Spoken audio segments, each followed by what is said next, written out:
Saudari-saudaraku yang dikasihi dan mengasihi Tuhan Yesus, pada hari ini Sabtu 23 Juli 2022, hari biasa, pekan biasa ke-16 menu sabda kita, dari Injil Suci menurut Matius, bab 13, ayat 24 sampai 30. Mari kita siapkan hati kita untuk mendengarkan sabdanya.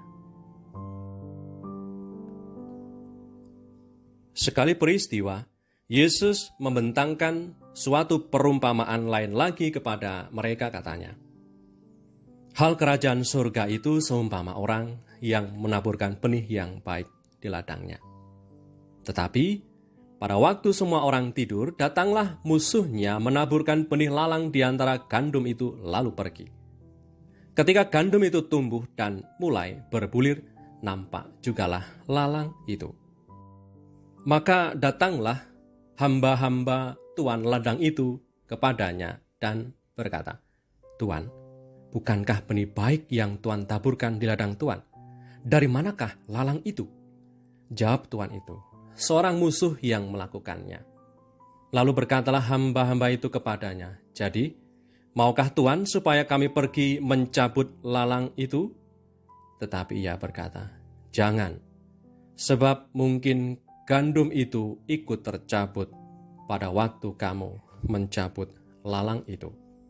Biarkanlah keduanya tumbuh bersama sampai waktu menuai.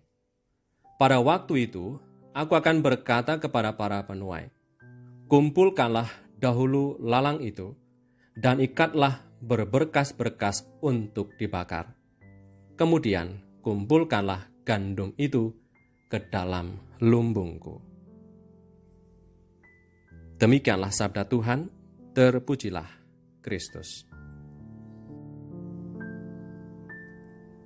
Saudari-saudaraku yang terberkati, Tuan pemilik ladang memiliki pandangan yang berbeda dengan hamba-hambanya yang menggarap ladang itu.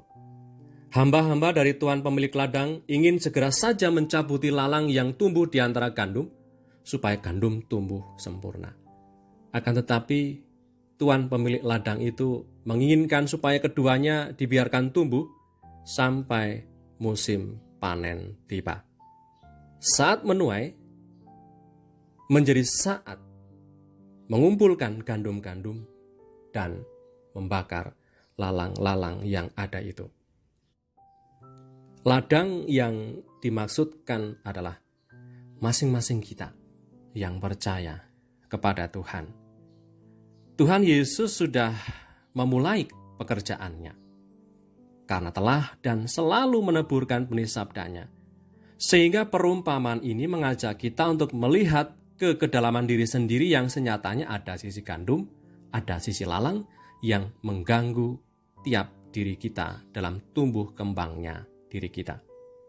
Benar bahwa kita semua tanpa terkecuali, entah itu uskup, imam, bruder, frater, suster, dan kita semua sebagai umat Allah, dipanggil semuanya untuk menjadi kudus dan berkembang sempurna sebagai anak-anak Allah selama kita hidup di dunia ini.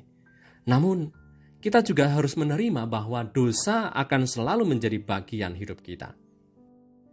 Sama seperti Tuan pemilik ladang yang sabar dengan adanya realitas lalang yang tumbuh di antara ladang gandumnya. Tuhan Yesus pun sabar terhadap kita yang sedang berjuang untuk menjadi kudus dengan cara dan perjuangan kita masing-masing.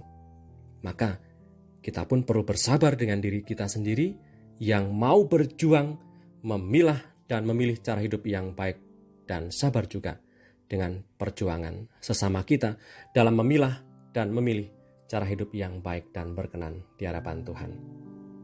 Marilah berdoa. Dalam nama Bapa dan Putra dan Roh Kudus. Amin. Allah Bapa Maha Murah, kami bersyukur atas hari baru ini. Nafas baru, semangat dan harapan baru. Sabda Yesus Kristus Putramu mengajak kami untuk bisa lebih bersemangat lagi dalam mengikuti Dia. Sebab Engkau selalu sabar dan murah hati pada kami yang rapuh dan mudah menyerah. Semoga dengan kuasa rahmat-Mu, hari ini kami mampu menumbuh kembangkan sisi baik dalam diri kami semua. Dengan pengantaran Kristus Tuhan kami, yang hidup dan berkuasa bersama Engkau dalam persekutuan Roh Kudus, sepanjang segala masa. Amin. Berkat Allah yang Maha Kuasa turun atas kita semua, Bapa dan Putra dan Roh Kudus. Amin.